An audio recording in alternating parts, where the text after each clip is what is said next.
So those of you that have been waiting 5 minutes for me to start this stream thinking I was never going to show, I proved you wrong. I was just getting all the guitars in tune because it frustrates me when I do these live streams and I don't already have them in tune. So welcome to the GuitarCollection.com live stream. For those of you that are here already, please let me know if you can hear me well. For those of you that are watching this afterwards, let's say to later today or tomorrow or a year or 50 years from now, make sure you check out the timestamps because you can jump around to hear the different guitars that I am demonstrating here today without all the chatter in between. But if you're here for the chatter, let's talk. It's great to see you all. I have to say it is a beautiful day in Austin, Texas. It's like 80 degrees outside, sun is shining, we got some new plants on the back porch. And I am here with some amazing guitars that I just feel so lucky to be getting to know.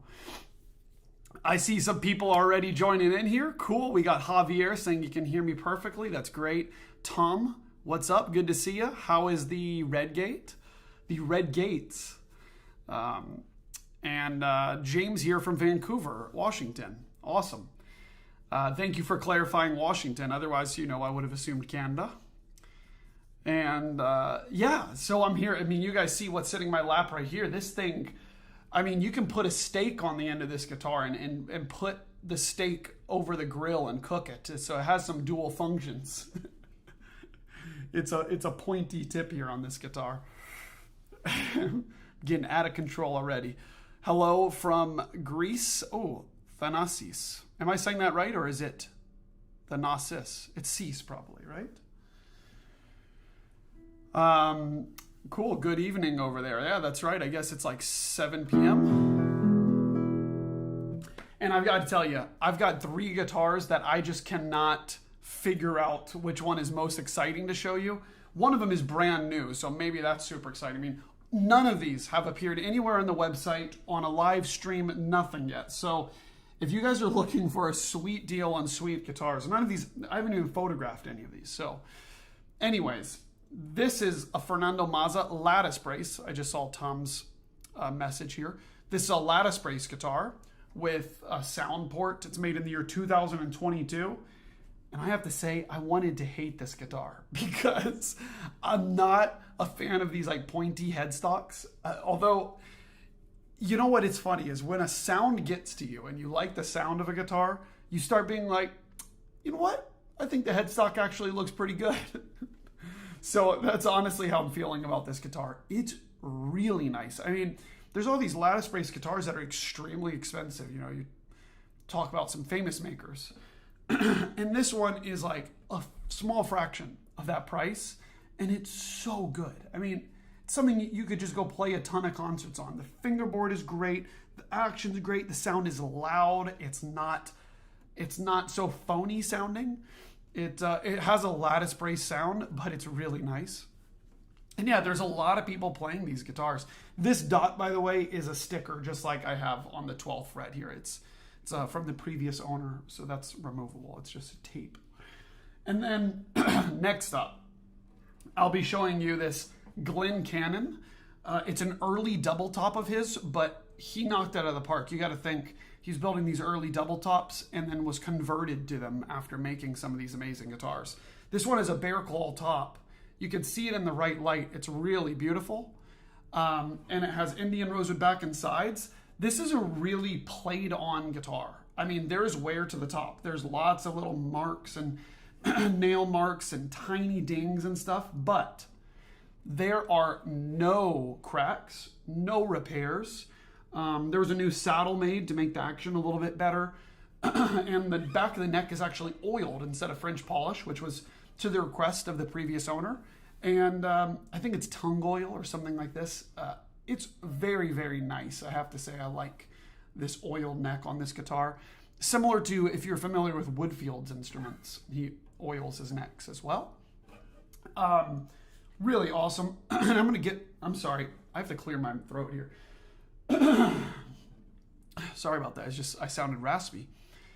Okay, so yes, this will be a Canin early double top from the year 2021. It was owned by a very great professional guitarist for its entire life. He built this for him. And then, last and certainly not least, I have this Reza Safavian from the year 2025. This guitar was just finished like a month ago. It has a raised fingerboard. Many people are saying that this is the closest to Damen that you can get. He's actually friends with Matthias, from what I hear. But anyways, yeah, it's a double top. It's a cedar double top, 2025. I have to say, I had a previous guitar of his that had a much more rectangular and wide neck. This one is very C-shaped, honestly, the way I like it. Actually, it feels very similar to the Damen guitars necks now to me. Very thin, very C-shaped, super nice, raised fingerboard. We're going to get to it, but it is an extremely loud guitar that is not so pingy like some of the very loud double tops. None of these have been offered to anyone and are not on the website and have no photographs, no videos. So if you're interested in getting one of these, you definitely have to write to me. Hello. Yeah. Okay. So cool. So I'm looking forward to the Mazza, to hear the Mazza. Kenneth, welcome. We got 12 people in here. I'm sorry, I started 5 minutes late. I had to get up a little story on Instagram to let people know that I was live streaming. So that set me back just a few minutes. Well, let's get started. You guys let me know in the comments, where are you tuning in from? I know I've heard from a few of you already. I'm so interested to hear where people are watching these videos from, and if you're at work or if you're at home. If you're armed with a cup of coffee like I am, this one's from a local roaster in Austin that I really like called Barnett's Coffee. Fun fact, I actually roast my own coffee from home, and I've been looking at new roasters because the one that I have is from the year, oh gosh, I think I bought it used on eBay in 2017. And it's been through some moves. I actually checked it under the plane. It's like the size of a toaster oven. I checked it under the plane inside of a suitcase once, and it's all dented up. And I think I'm finally going to treat myself to a new coffee roaster, and it's a great time of year to do it. Who here is into coffee roasting and can give me some advice on the next step up? I'm using a Baymore 1600, and I'm looking at, what are they called? Hot tops and the Aleo Bullet. These are nice coffee roasters. But, you know, I've done it for quite some time, and I think I really understand the process. It's kind of like treating yourself to a new guitar. Maybe it's time to treat myself to a new coffee roaster than the one that I got for $200, and I've probably roasted 500 pounds of coffee. Okay, let's go ahead and start the thing that you guys are here for. Or maybe you're here for the coffee nerd stuff. Yeah, why don't I show you this Fernando Mazza from the year 2022. Okay, so again, first guitar of today is made by the Italian luthier Fernando Mazza from the year 2022. Now I have to start out by saying that his guitars are being used by a lot of professionals lately. And I have to say, it was a suspicious amount of professionals to me. I was thinking, are they being paid to play these guitars? Because there's a lot of like promotion around these instruments. And admittedly, I have not played one of these until this one. And now I have to say, I actually understand why so many professionals are choosing these guitars. They are inexpensive compared to the most famous lattice brace guitars.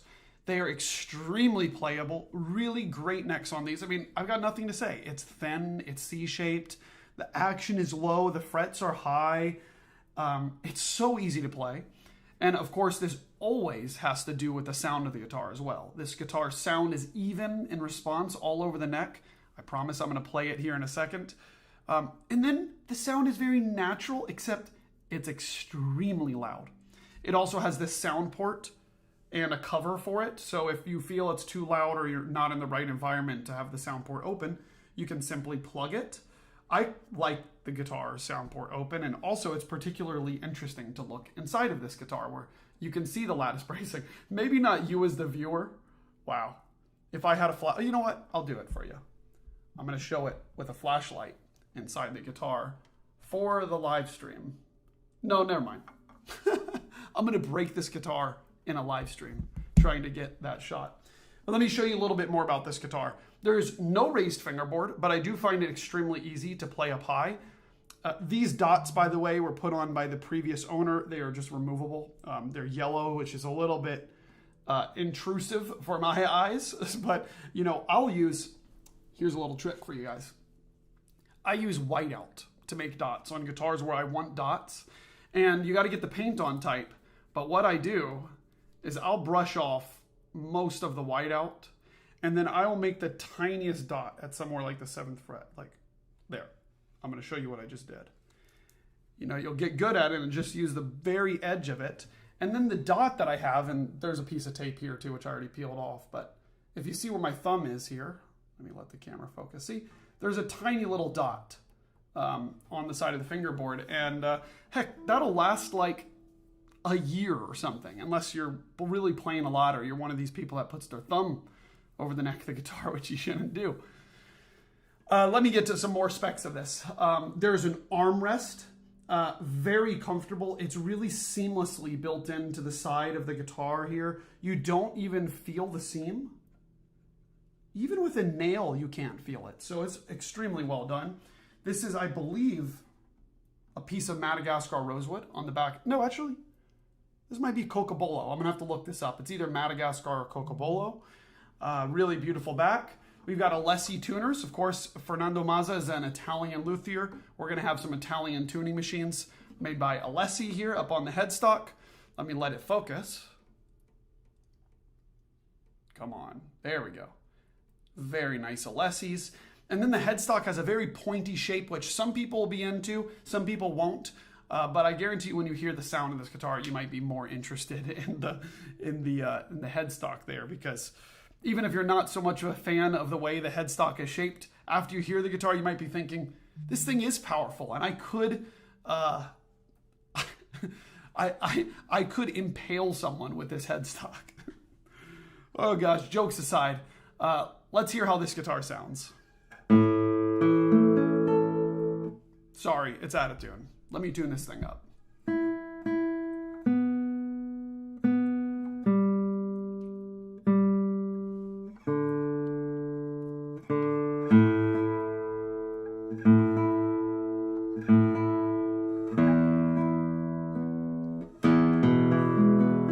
There we go. Listen to this guitar.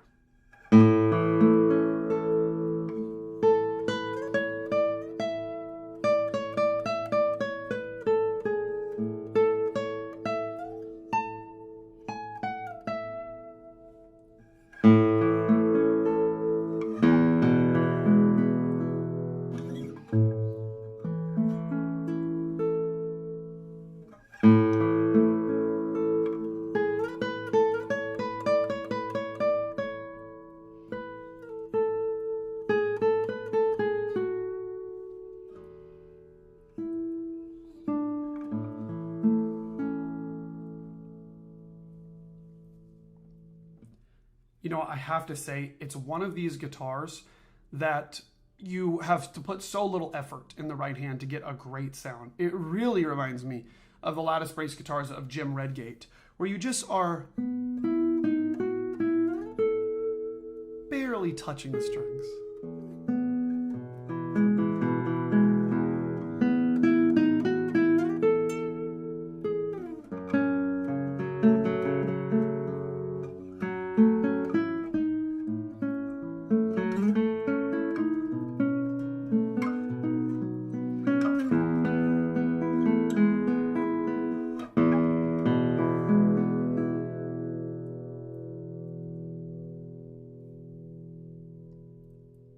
You hear how long those basses are still going? And I apologize, the guitar is a little bit out of tune here still, but it's because I'm playing into it quite a bit here. And I always turn up the AC before I do these live streams because I don't want the AC sound to be kicking on in the room. So the temp changes a bit.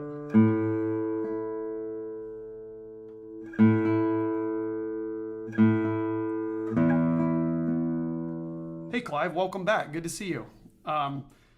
Okay, more about the sound of this Fernando Mazza guitar. I mean, I just love the sustain of this thing. By the way, all nylon strings on this, all the strings that the previous owner of this instrument sent to me.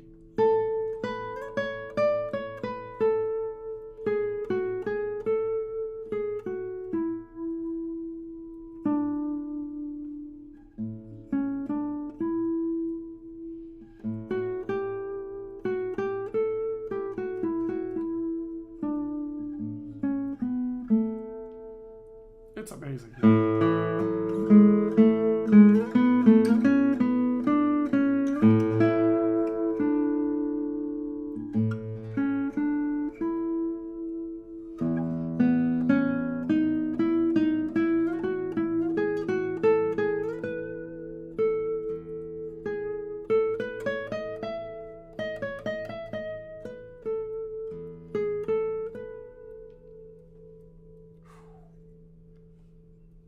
Hopefully you can hear the sound of this instrument. What do you guys think? I'll play some classic tests on this guitar that you guys are used to hearing on the channel, like a little bit of Capriccio Arabe.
Pretty nice, except for me forgetting what fret D is on here. The dots threw me off. But yes, it's a gorgeous sound. And by the way, I would still probably replace the GMB with carbon. That's just my personal preference. I think it's got plenty of sustain with the nylons, but my gosh, it's a nice guitar. And how about another classic test here after I get this a little more in tune?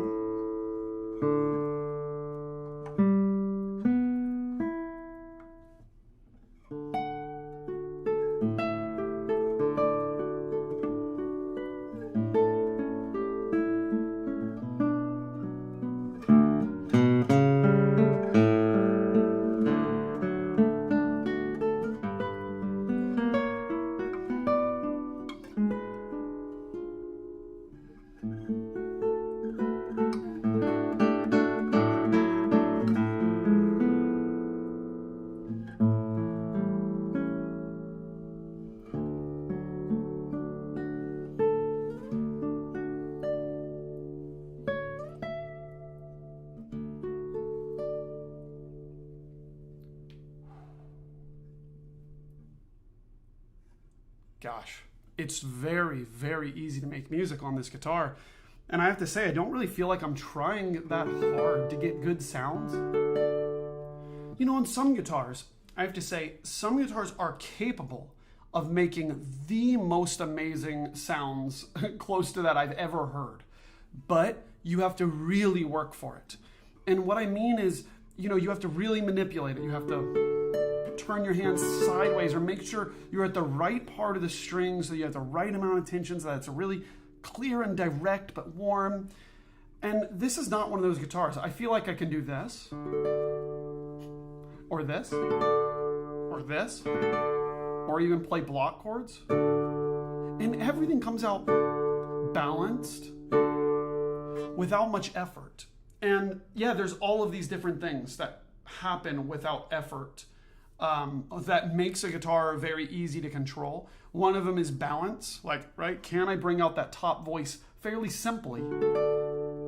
Or does one of them want to stick out a lot, you know, like that middle voice? No, I don't really have to try. Of course, I can control and make this voice come out more. But I don't need a lot of effort there. Another place I don't need effort is sustain. I don't need to like pluck a note more because I know it's about to die. And then, of course, the first one I mentioned, which is about the placement of the right hand and how careful you have to be with the stroke of your A finger or whatever the case is. I don't feel like I have to be careful. See, I can get bright so easily.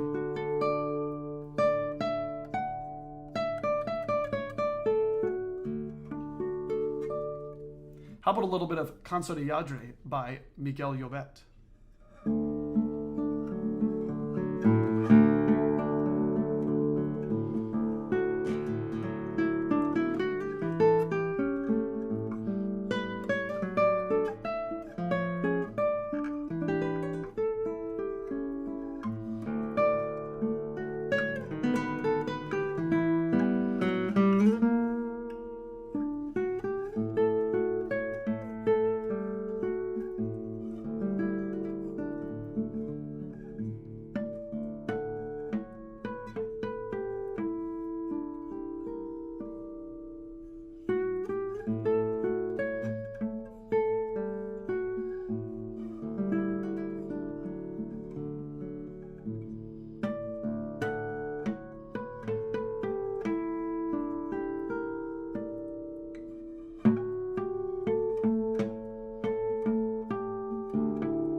You know, I really feel like the test for a guitar is when you record or perform on it. It's one of the best tests. Like maybe you're in love with a certain sound you can get out of a guitar in a certain region, like maybe open chords sound really nice, but then up high it doesn't.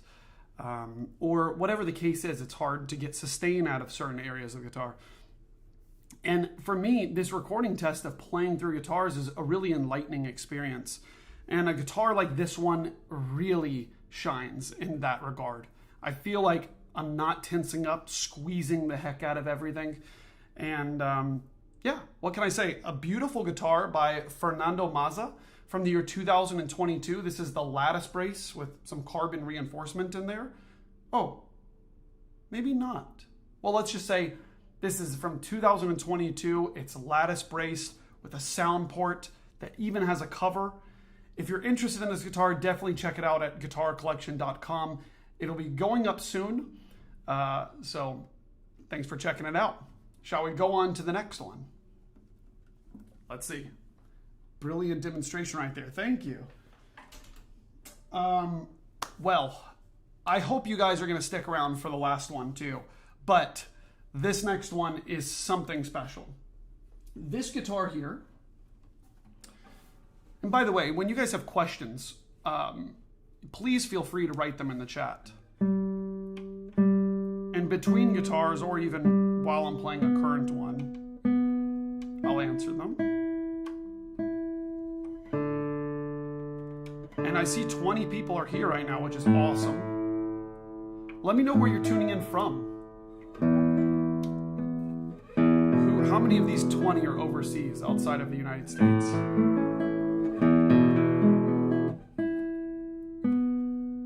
How many of you aren't subscribed that are watching this?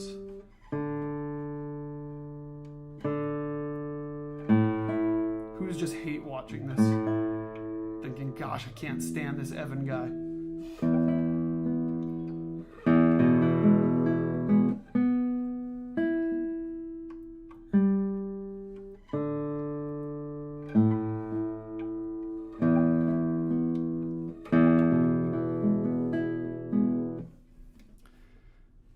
Okay.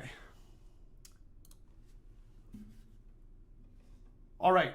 The next guitar up here is made by the American luthier Glenn Canin, who has become very, very well renowned for his double-top guitars in the hands of professionals such as Adam Holzman, Jalil Rafiq Kaya, and so many others that I won't even begin to name. This particular guitar here is from 2011, and it's a spruce double top of his with Nomex as the interior layer. And this was actually one of his early double tops that convinced him that was the way to go, I believe, because this guitar, I think, has all the audible characteristics of the best double tops that you'll find, and it's extremely natural sounding. Now, I have to say, I've had several of Glenn Canin's guitars. You can go back on the channel and watch the videos. And one thing that is a common line amongst all of them that I've ever played is that they're extremely easy to play. And you'll hear other people say this as well. I know I have several extremely easy to play guitars here right now, but I always point out when guitars are not personally my own preference. And I have to say, this guitar is exactly my preference. It has a very thin neck. It is C-shaped. Now, these are things that are actually not so difficult to achieve. It's the intonation, it's the fretwork, it's the action and setup that doesn't buzz unless you push extremely hard. And of course, I always say that it has to do with the sound as well. Now, like I said, it is an earlier double top of his from the year 2011.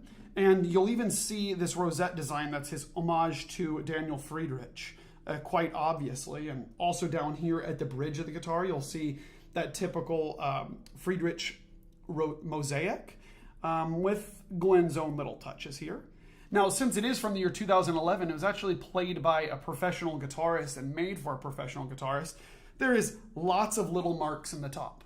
Now, there are no cracks and no repairs, which is miraculous. Well, it's a testament to the build quality of this instrument. But, you know, if you want a guitar that looks brand new, then this isn't the one for you. However, if you wanted to get this touched up and repolished, then any luthier could do it and make this guitar look brand new because none of the dings are super deep. We've got one ding down here that it doesn't even alter the color of the top. So you're likely to even see what am I trying to say? I'm trying to say you are very unlikely to even see this in the live stream. So I mean, I think you're unlikely to even see these dings when you're holding the guitar unless you're really looking for them. Now, this guitar features a raised fingerboard, making it quite easy to reach the higher frets of the instrument.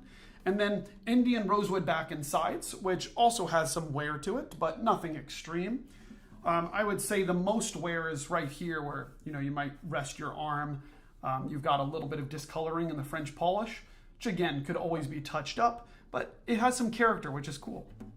This guitar also has a sound port, making it a little bit more audible to the player, what's going on in front of the guitar.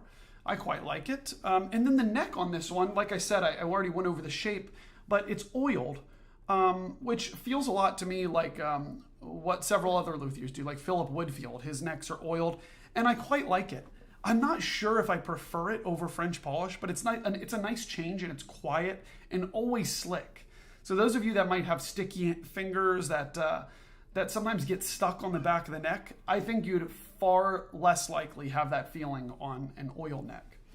And up here you'll see Glenn's classic headstock design, maybe some walnut as a plating on the back of the headstock here, and then nice and smooth Sloan tuners.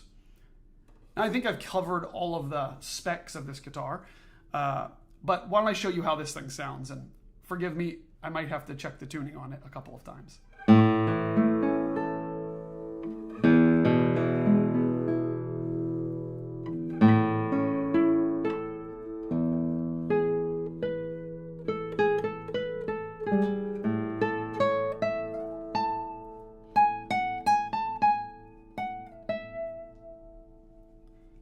say right away you hear this sound that just separates Glenn's doubletops apart from so many others out there.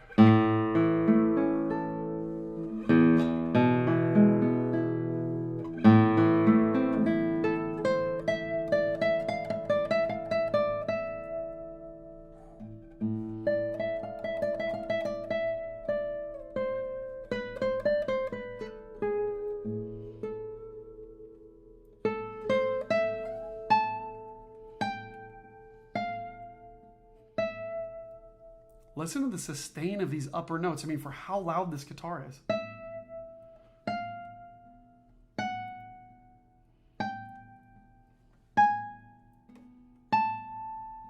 It's great. This G sharp is the only shorter note. And I have to say, if you guys think there's guitars that have no shorter notes, you are what am I trying to say? If you think there are guitars that do not have shorter notes, then you've been misguided. There's always going to be some shorter notes. However, you can measure some of the quality of the sustain and evenness of sustain by doing this kind of test, muting all the other strings.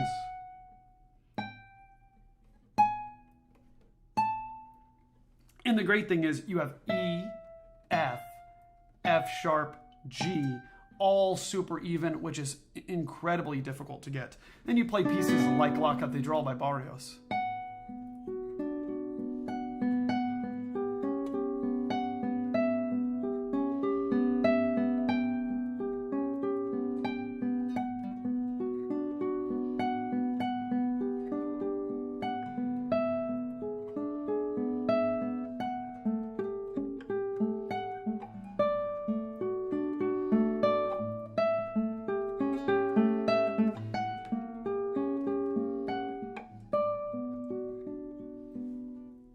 Struggle anywhere for sustain.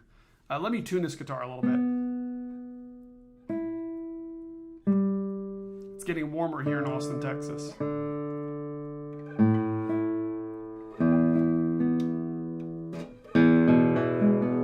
There's a 6th string there that was giving me issues. Let's explore a little bit of the individual strings on this guitar so you can hear how it sounds in isolation, each of these strings. So let's check out first the 1st string.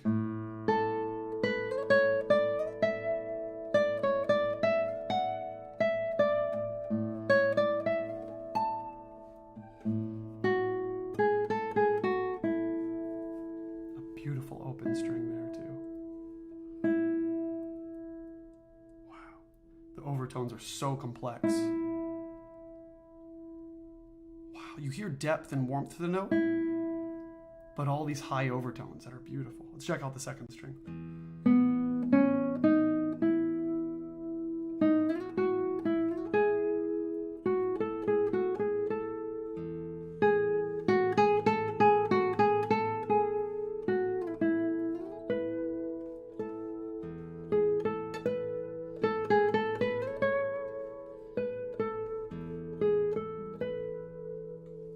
It's like this purring sound from the guitar. It's so nice.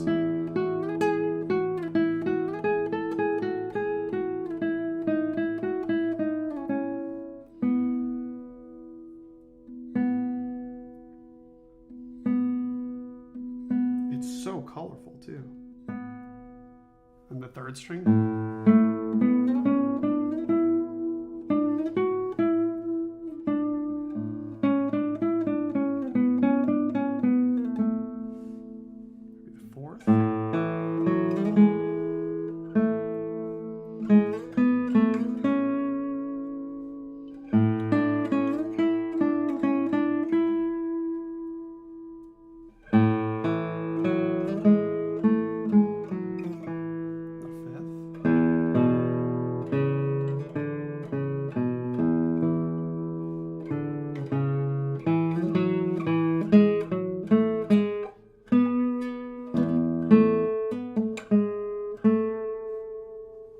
The 6th.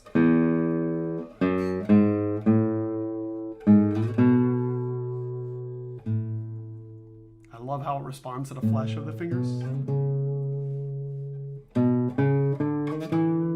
Sometimes guitars don't keep the responsiveness with the flesh of the fingers. but this one does. Sounds like a stand-up bass.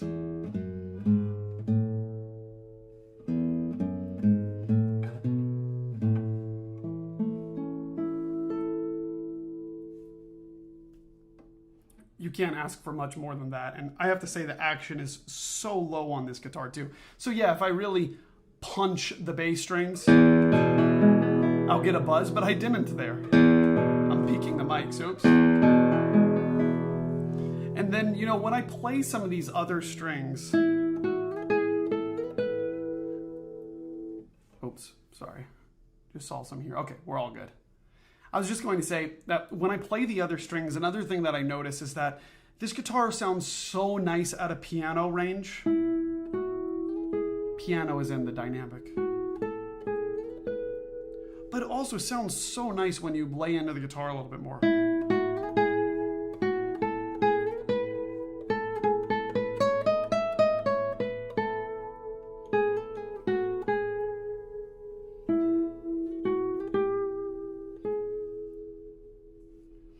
Such a nice instrument. So before I go any further, I definitely should tell you that this guitar has not been listed on the website yet, but if you are interested, definitely reach out. I know you're seeing it here on the live stream, but let me tune this guitar down. And yeah, let me answer some questions here. I'm trying to go a little bit quicker because I have to go right at 12 today. Okay, some questions, and if you have them, write them right now so that I will see them. Clive says, thank you. Okay, oh, welcome back from China. Awesome. Nice guitar says, could you talk about humidity packs? When and how should a guitar be humidified? The most simple answer, I'm not going to get too deep into it, is if you're worried, if you live in a too dry of a climate or too humid of a climate, meaning below 35% inside of your room, by the way, you can get something like this, or get a few of them so you average out to make sure you're not too far off. You get a little humidity monitor. If you're below 35, or you're like constantly above 60% humidity, you gotta humidify or dehumidify your room. Most of the problems are gonna come from lack of humidity, so below 35% humidity. The easiest way are these D'Addario humidipacks, which come in packs like this. You put them inside of your sound hole, and actually, these are getting a little bit old because as you can hear, they're not so, these are not so loose anymore. You know, they lose their humidity and dry up and you got to get new ones. But the great thing about those humidipacks is it takes humidity from the guitar when it's too humid and it gives humidity when it's not humid enough. I always suggest those over those ones where you like refill the water because so many guitars have been stained or damaged from the from water coming out of those packs, or it bursting, or you know, you're not screwing the top on tight enough. If you're trying to protect your guitar and you end up hurting it. So those humidipacks are really, really great. Other questions. Will you take any guitars to the San Marcos Hill Country Fair this Sunday? Hey, Jaden, good to hear from you. I haven't even heard of that. So I won't be going this Saturday, but have a great time if you are. I'd also be interested in hearing how you're managing humidity in your studio for these builds. Great question. Well, right now it's 53%, so I have nothing to worry about. It's great humidity. Right over there, hold on, I'm working on opposites. Right there, I've got a humidifier that will automatically kick on when the humidity drops too low. So it's very simple, honestly. And then when it gets to the time of year where it's way too humid, I have a dehumidifier. Okay. Do you ever use lap/thigh stands? I prefer them over footstools. I see a footstool behind you. Yeah, I'm a footstool guy, admittedly, and I've used all of the ones that you can name of those things. I just feel like for me, they are not as stable. And when a guitar doesn't feel stable in your lap, it increases your tension rather than reduces it. But I know for a lot of people, those other ones like the lay support, guitar lift, these are the most popular. There's the embracing guitar support, ergo plays. There's the what used to be called the Barnett support that I can't think of the name. There's a wood side support. There's so many great ones out there. So you know what? If you have back issues, you definitely should look into that. Oh yeah, if you're in the desert, you definitely have to humidify more. Let's see. Okay, let me show you a little bit more on this guitar, and adjust it to drop D nicely.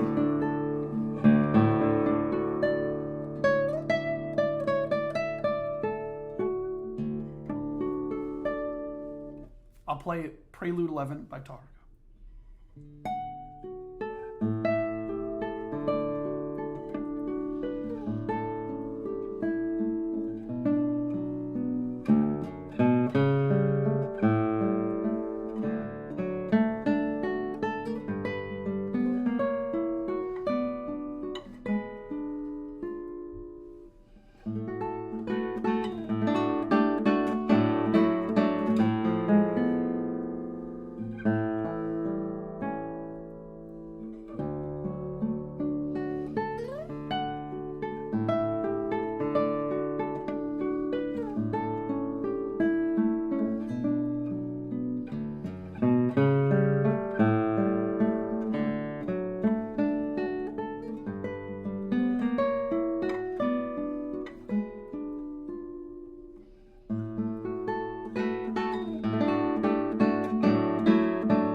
Such an easy guitar to control, just like the Mazza.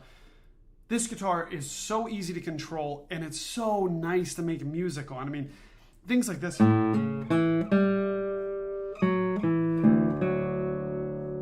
That fourth string cuts through in this, like, almost in this punchy, bright way, almost like a Santos Hernandez guitar. But it's still got this warm character to it that tells you it's a modern guitar of the highest quality. I mean,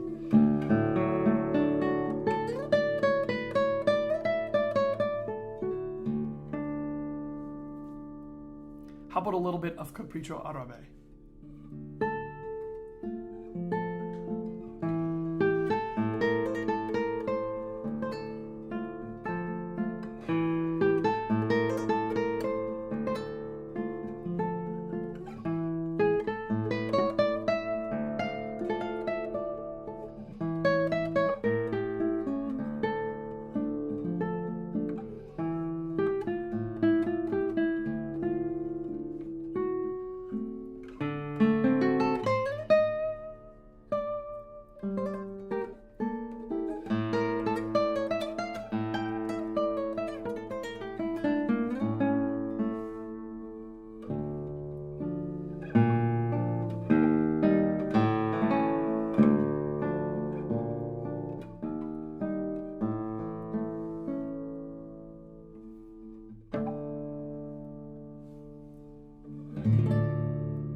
Well, again, this is an absolute smoke show of a guitar. And if you're curious what a Doubletop sounds like after it's been aged and played on for a full 14 years, then this is what it is.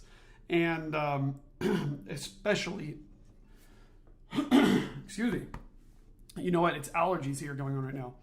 I was just saying that if you're curious about what a great spruce Doubletop sounds like from one of the most esteemed Doubletop makers in the world, after 14 years have gone by, then this is it. So check it out.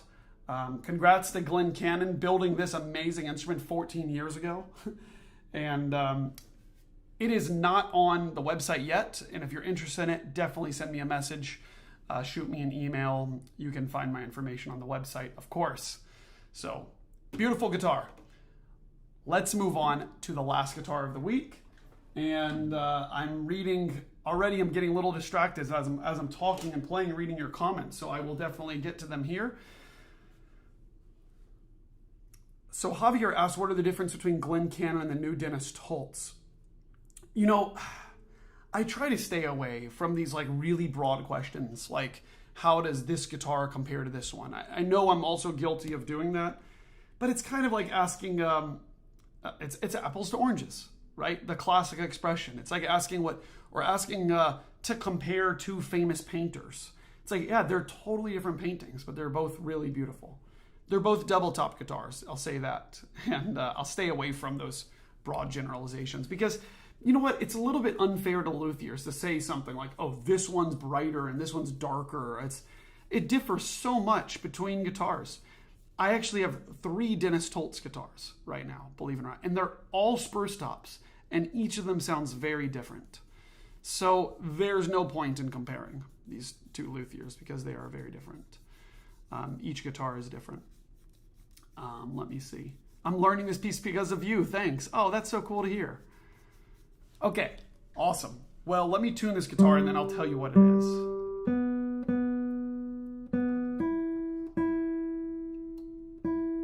That is a great joke. Stephen Wright joke. For my birthday, I got a humidifier and a dehumidifier. So I put them in the same room and let them fight it out. That's funny. I think the humidifier would win. Just from my experience with dehumidifiers. You got to get serious ones to get them to remove humidity.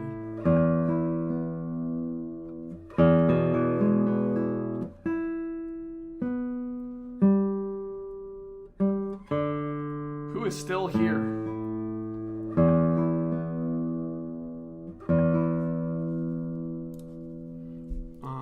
One second.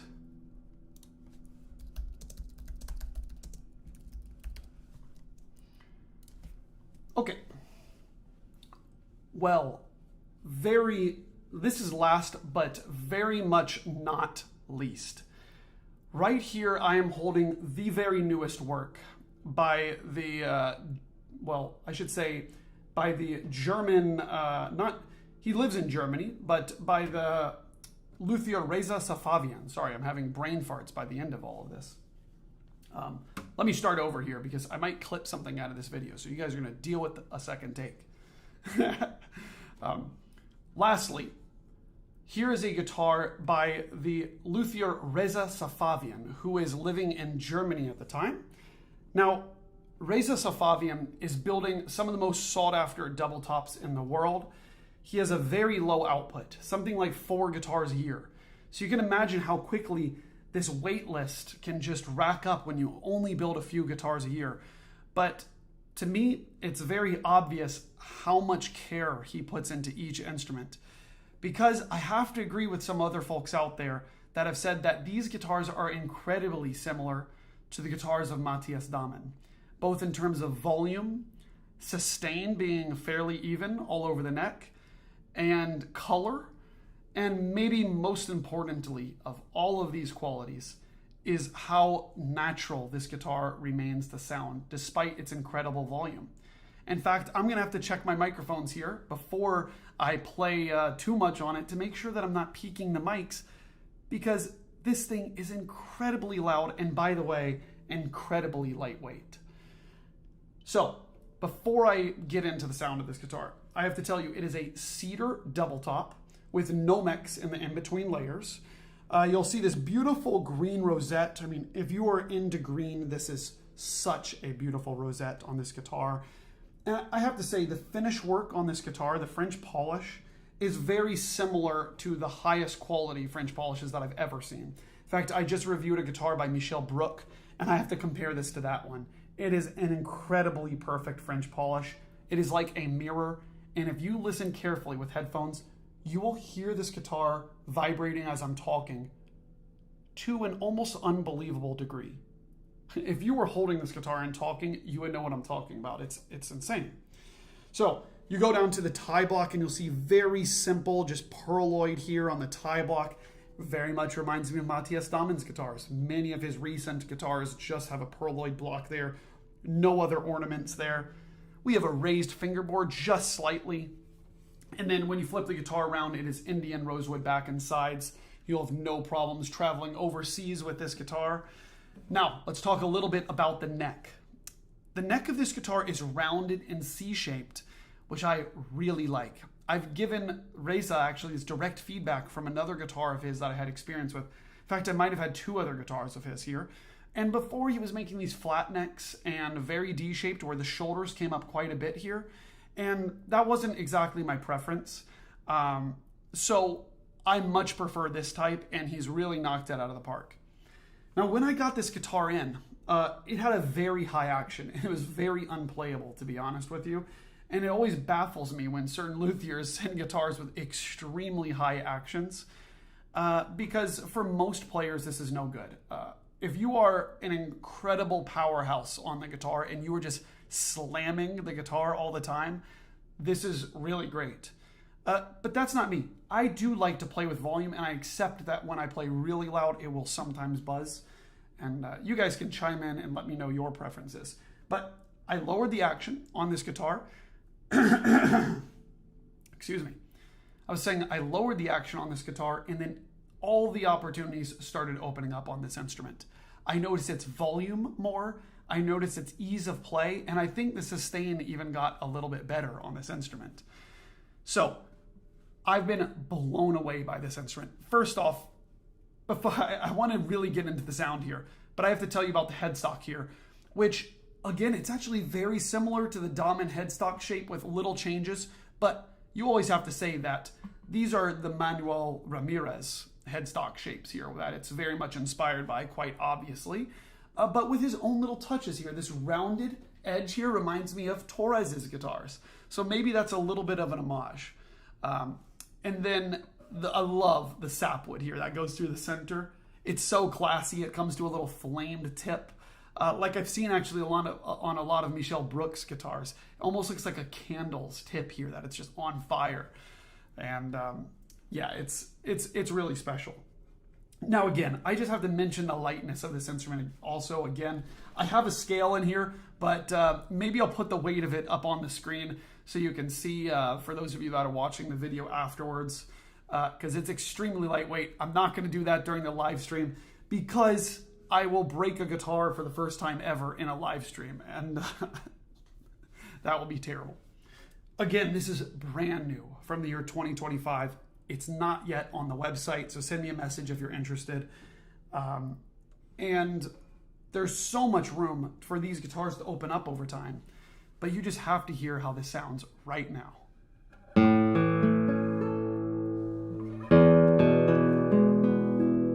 And I see I'm peaking the microphones, so I'm actually going to lower the volume here a little bit. So you're not going to be able to compare well in this live stream as far as volume goes. But it was so loud that I had to lower my preamps.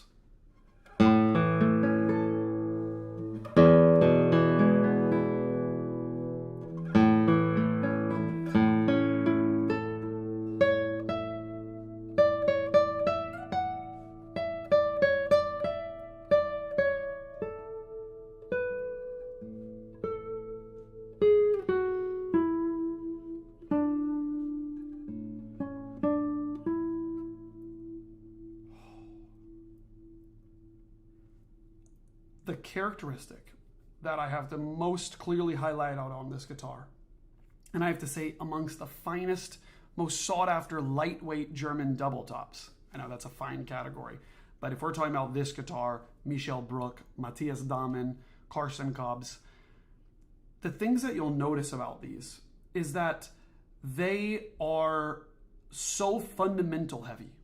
Fundamental as in the actual note, right? Like if I'm playing D, you hear D and the overtones do not take over. They don't just like come in invasively and start surrounding you with all the sound. Which, by the way, that invasiveness of overtones is great for some people. And it's great for me too. I love both sounds actually, and this is why I drive myself crazy just like you all do. But the purity of sound when there's so much fundamental is just to die for. I mean, it's exactly what you're hoping for when you play a note, right? You hope for great sustain that doesn't just come from overtones on the guitar or sympathetic vibrations is what I mean. You hope it's not just like you play this note and everything else rings uncontrollably. You hope it's the actual note you're playing. This A is so far forward in the mix, if that makes sense to you all.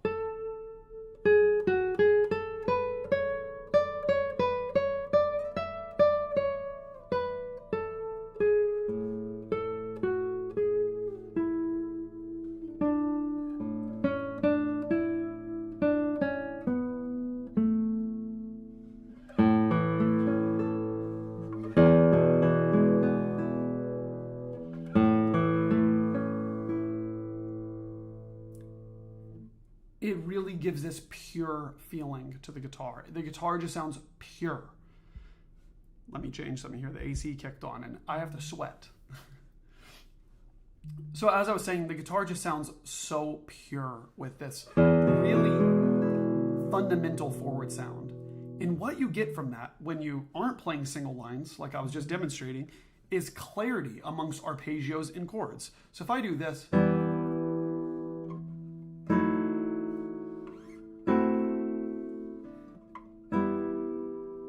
you can hear all of the different pitches without effort,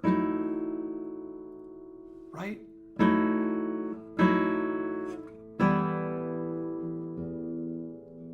And then of course with arpeggios,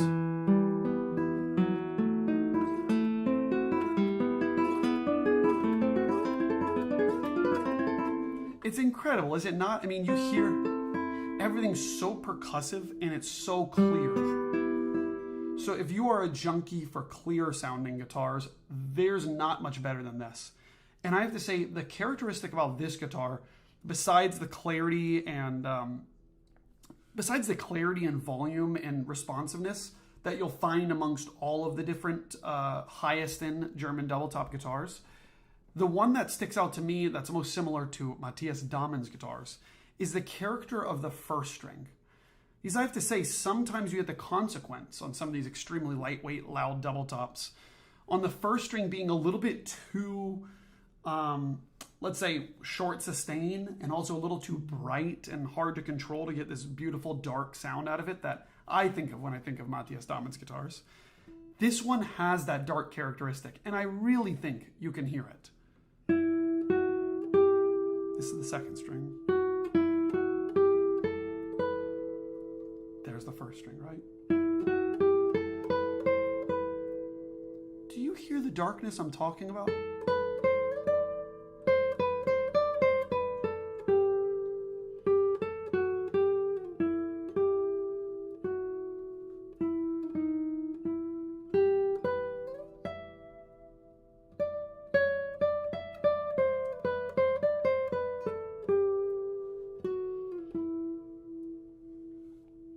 There's also a very surprising amount of sustain on this guitar, especially as you go to the upper frets.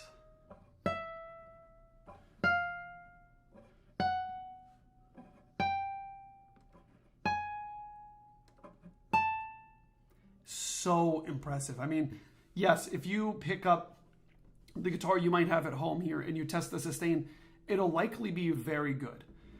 But the struggle to get great sustain on extremely loud, lightweight double tops is so hard. And trust me, I've seen so many of these and I test them all. Yes, Javier here asks, is the first string nylon on the Safavian? Yes, it is. And Cool Clive says, listening on high-end headphones. Hey, let me know which ones. Should I check? Are you a headphone nerd, Clive? I would like to know. I want to get some new headphones. Leo, hey, thanks. I appreciate it, man. Some nice guitars for sure. Low action for me, Clive says. Yeah, this guitar is low action, so much fundamental, and in really impressive amount of sustain on the first string.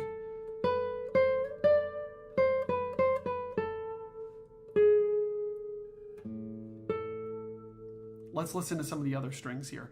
I've already done a lot of the first. Let me show you the second.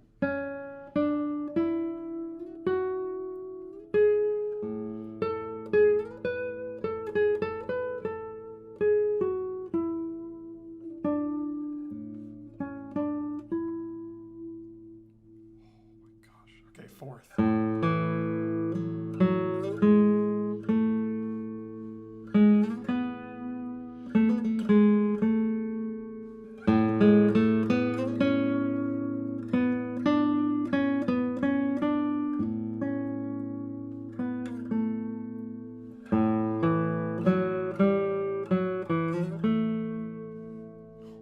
And then how about the fifth string?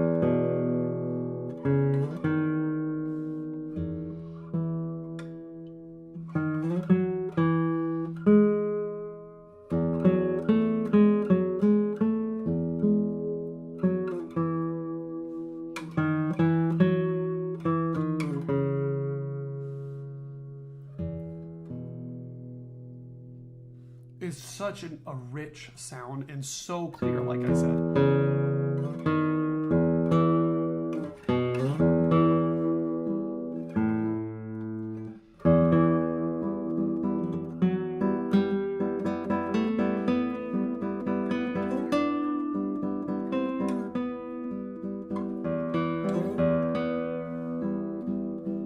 Isn't it great? So easy to control it. Let's check out the 6th string.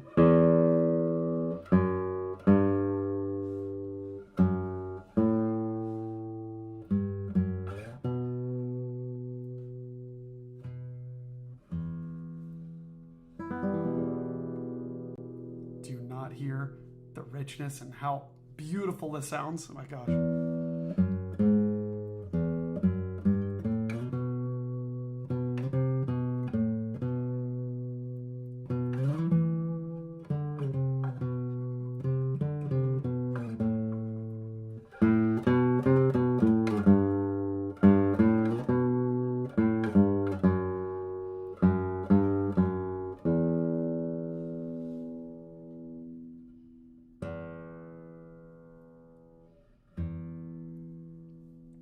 You get this depth from the 6th string that I really feel very few guitar makers touch when it comes to comparing it to Matthias Dahlmann. Okay, well, I have to say this guitar is not yet posted on the site. I don't even have professional photos of it yet. If you are interested in it, please write to me. I think this one will go fast, especially once I've made a full-length video and have some nice photos and a listing for it. Honestly, along with the other guitars. The thing is, like, all the guitars that I showed you today are like real players guitars. Real guitarists' guitars. Well, I have to play for you some more musical examples on this instrument so you can better get to know it.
Wow.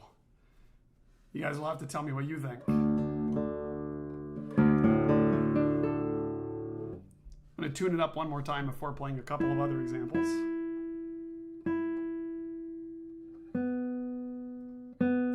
Wow, this went really sharp. It's getting warmer in this room. Jeez.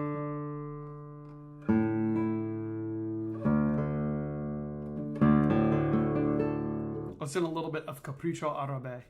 1 second.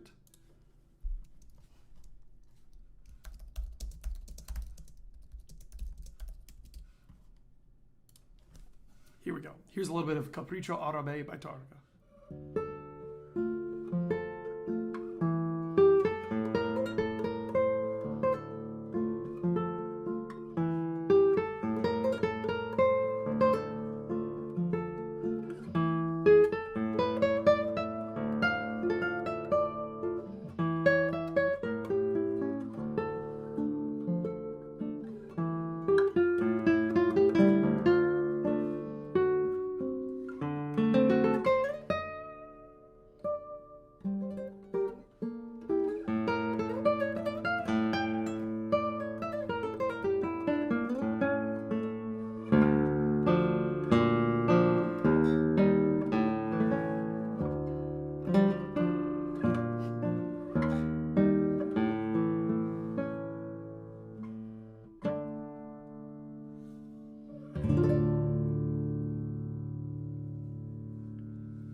You heard me make a little mistake there, but you hear this.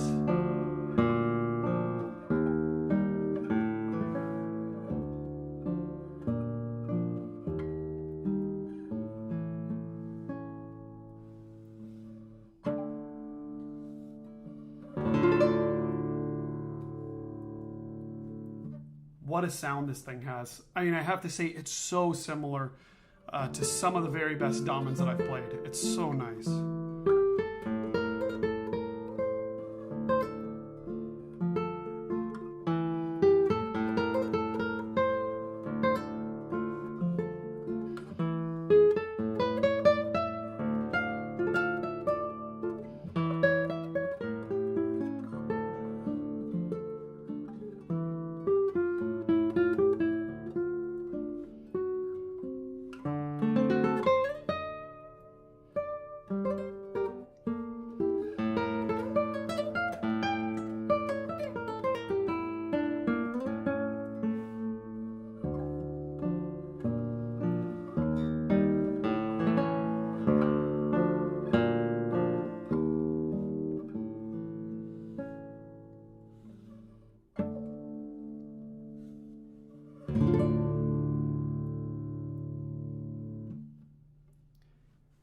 Now I have to say, this guitar is not for everyone. If you really like a super clear sound, you'll be blown away by this guitar. It's a really nice mixture, by the way, of clarity, but not so clear where you hear every little mistake that you make. Especially because of the depth and darkness of this first string.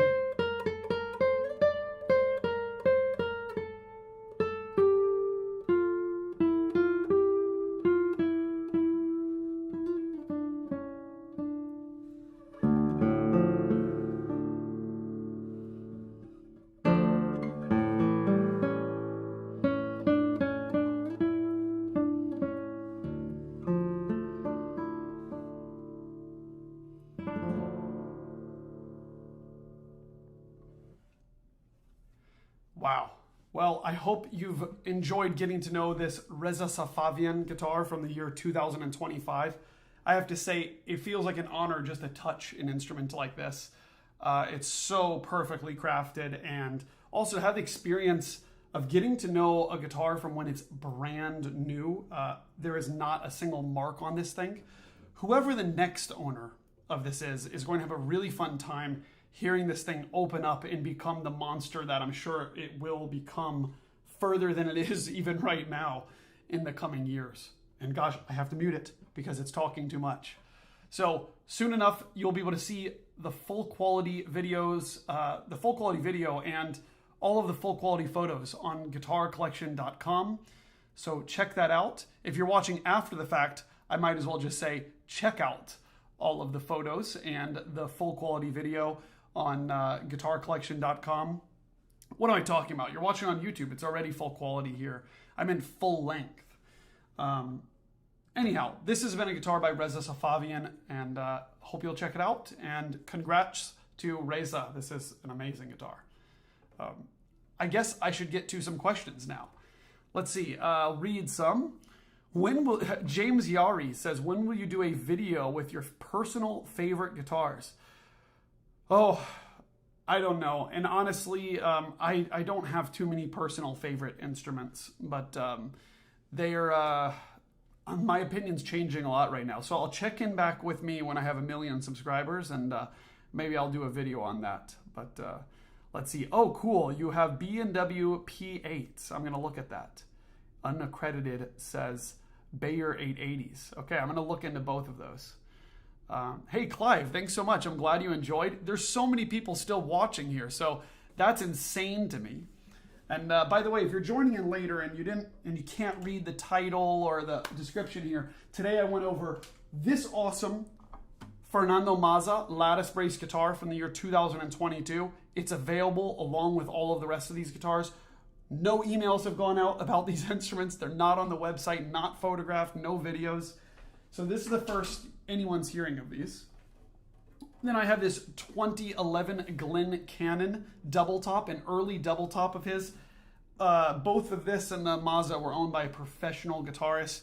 that played the heck out of these guitars. So they're very open. This one was played for 14 years. It's amazing and extremely reasonably priced. You can write to me at evan@guitarcollection.com or go through the website and I'll show you more there. And this is a pristine, absolute perfect condition Fernando Mazza from the year 2025. It is brand new. You just heard this one. Cedar double top, Indian rosewood back and sides, extremely lightweight. Thank you all so much for watching. I'm already 15 minutes behind here, so I need to be going here. But thanks so much for watching. Make sure to look out for the full videos soon. And if you're watching this and you aren't subscribed, hit subscribe. I'd love to see you here more on the channel. And I'll see you in the next video, which will release tomorrow morning. See you then.